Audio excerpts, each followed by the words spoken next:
This is the Smyth Performance Audi Ute build, and the first step after you remove the interior of the car behind the front seats is to cut your sedan and get it ready for your build.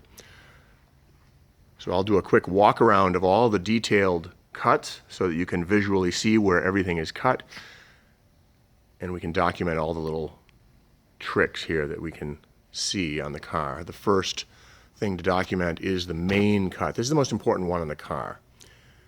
So if you can see the 4.5 and the 1.5, you're going to begin a little further. I make a rough cut when I'm disassembling the car out here another 3 inches beyond, just so I can make the final cut perfect. But if you are cutting the car, you're going to go a total of 6 inches to the end of the structural area here.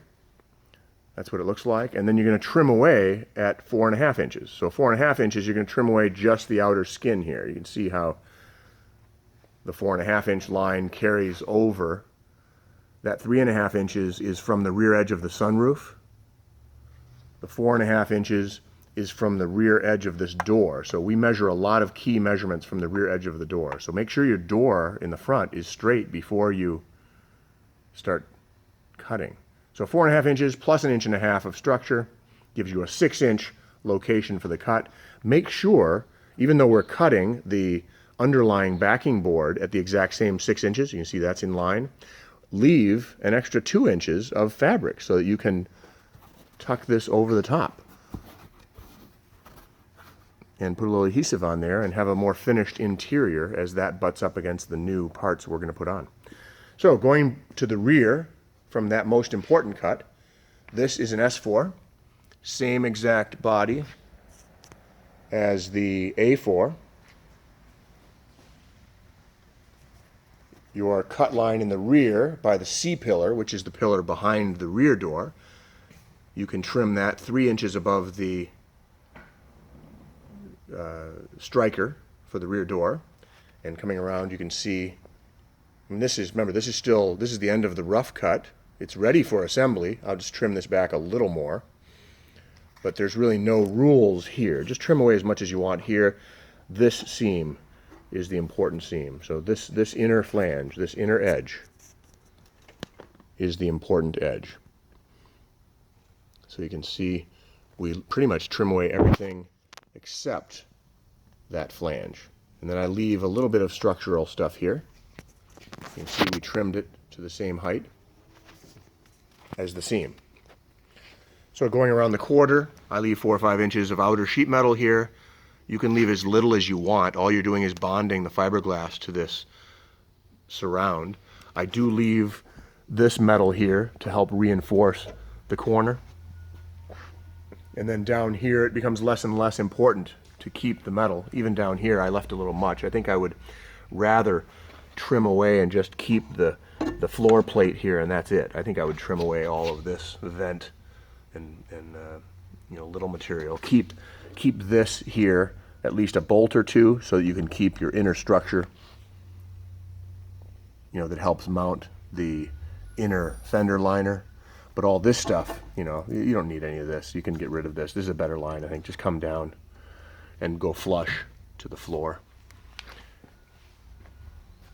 In the rear, I go about 1 inch above the shock there. And all that does is give you, you know, follow this line. This little stamping here kind of stops. Why not follow that with the Sawzall? It just makes it easy. Go across the rear. About, I mean, this is 1 inch, 1.5 inches above the sides. Really, no real rules here.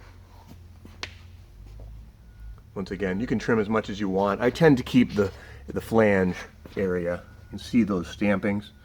I tend to keep this and just trim along this edge. Once again, this is the non-gas cap side.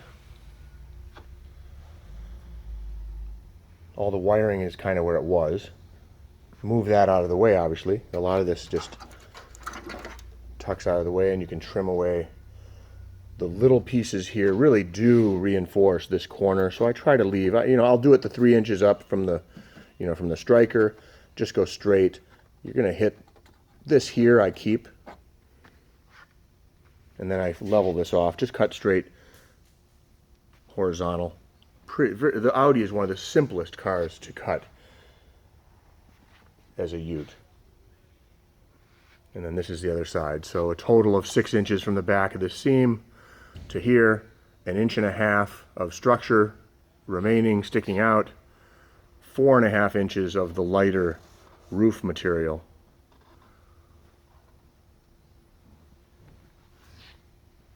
And then you can continue to disassemble. I'm going to take out these heavy brackets, a lot of the cover plates and everything. I've inspected a few things on this car to make sure everything is good since I'll be doing the service. So from the inside, you really don't change a whole lot. There's your cut of your side brace behind the rear seats. And that's it. It's really a very, very simple car to cut. It's even easier than the Jetta to cut the Audi.